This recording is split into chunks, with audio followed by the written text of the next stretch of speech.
తెలంగాణ రాష్ట్రానికి నేడు రాష్ట్రపతి ద్రౌపది ముర్ము రానున్నారు. ఈ సందర్భంగా హైదరాబాద్ లోని నల్సార్ యూనివర్సిటీ ఆఫ్ లా 21వ స్నాతకోత్సవంలో ఆమె పాల్గొననున్నారు. దీనికి సంబంధించి అన్ని ఏర్పాట్లను అధికారులు పూర్తి చేస్తున్నారు. పటిష్ట బందోబస్తుని సిద్ధం చేస్తున్నారు.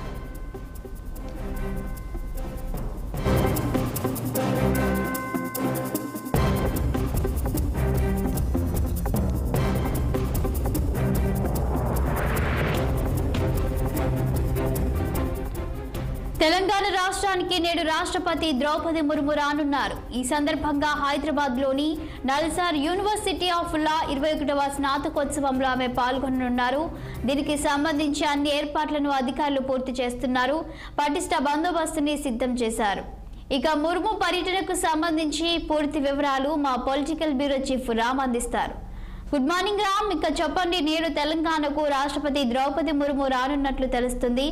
ఇక దీనికి సంబంధించిన పూర్తి వివరాలు ఏంటి, ఏర్పాట్లు ఎలా జరుగుతున్నాయి? ఇవాళ రాష్ట్రపతి ద్రౌపది ముర్ము మన తెలంగాణకు వస్తున్నారు.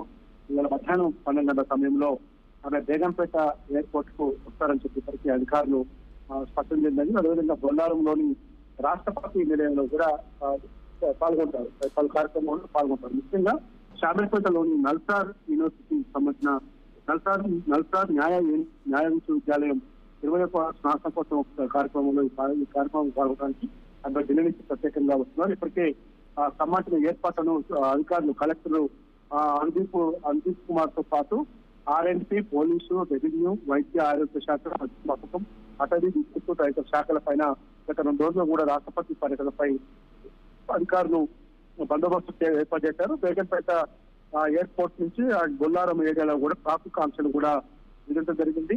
అదేవిధంగా నిన్న జరిగిన రాష్ట్రపతి నిలయం జరిగిన ఏర్పాట్లపై కూడా 8 రాష్ట్రాలకు సంబంధించిన స్టాళ్లను, తర్వాత 4 ఫుడ్ కోర్టులు, మీడియా సెంటర్లు, ఇతర స్టాళ్లను కూడా కలెక్టర్ దగ్గరుండి సమీక్షించడం జరిగింది. పరిశీలించి మొత్తం రాష్ట్రపతి నిలయంలో యూనివర్సిటీ ప్రోగ్రాం తర్వాత మళ్ళీ బొల్లారంలో రాష్ట్రపతి నిలయానికి ద్రౌపది ముర్ము వెళ్తారు కాబట్టి ఆ కార్యక్రమం అక్కడ జరగాల్సిన కార్యక్రమ ఏర్పాట్లను కూడా ఈ రోజు కలెక్టర్ సంబంధిత అధికారులు ఏర్పాటు చేయడం జరిగింది. కాబట్టి ఈ రోజు బొల్లారం రాష్ట్రపతి నిలయం ప్రాంతాల్లో కూడా ట్రాఫిక్ మళ్లింపులు ఇవన్నీ కూడా ఉంటాయని చెప్పి తెలుస్తా ఉంది. అదనపు సిపి ట్రాఫిక్ విశ్వప్రసాద్ కూడా ఈ సంబంధించిన ట్రాఫిక్ ఏరియా ఇవన్నీ కూడా ఏర్పాటు చేయడం. నిన్న రాష్ట్రపతి నిలయంతో పాటు బొల్లారం చుట్టుపక్కల కూడా పోలీసు అధికారులు, ట్రాఫిక్ అధికారులు, ఇతర సంబంధిత అధికారులందరూ కూడా ప్రయోగాలను వేయడం కూడా జరిగింది. చాలు. అయితే రామ్, రాష్ట్రపతి ద్రౌపది ముర్ము హైదరాబాద్ లో ఎన్ని రోజులు బస చేయనున్నారు? ఇవాళ మధ్యాహ్నం 12 గంటలకు ఆమె ప్రత్యేక విమానంలో హైదరాబాద్ చేరుకొని మళ్ళీ నల్సార్ యూనివర్సిటీ ఏదైతే న్యాయ విశ్వవిద్యాలయం స్నాతకోత్సవం ఉందో కార్యక్రమం తర్వాత ఆ కార్యక్రమంలో 1 గంట పాటు మాత్రం ఉంటారు. ఆ తర్వాత రాష్ట్రపతి నిలయంకి వెళ్తారు, బొల్లారం రాష్ట్రపతి నిలయంకి.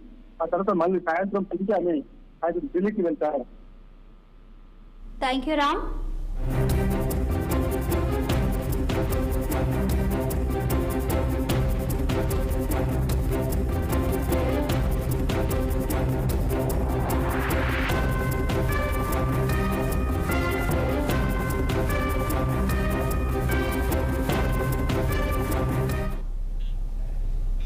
హైదరాబాద్ లోని కూకట్పల్లిలో బొచ్చమ్మ ఆత్మహత్యకు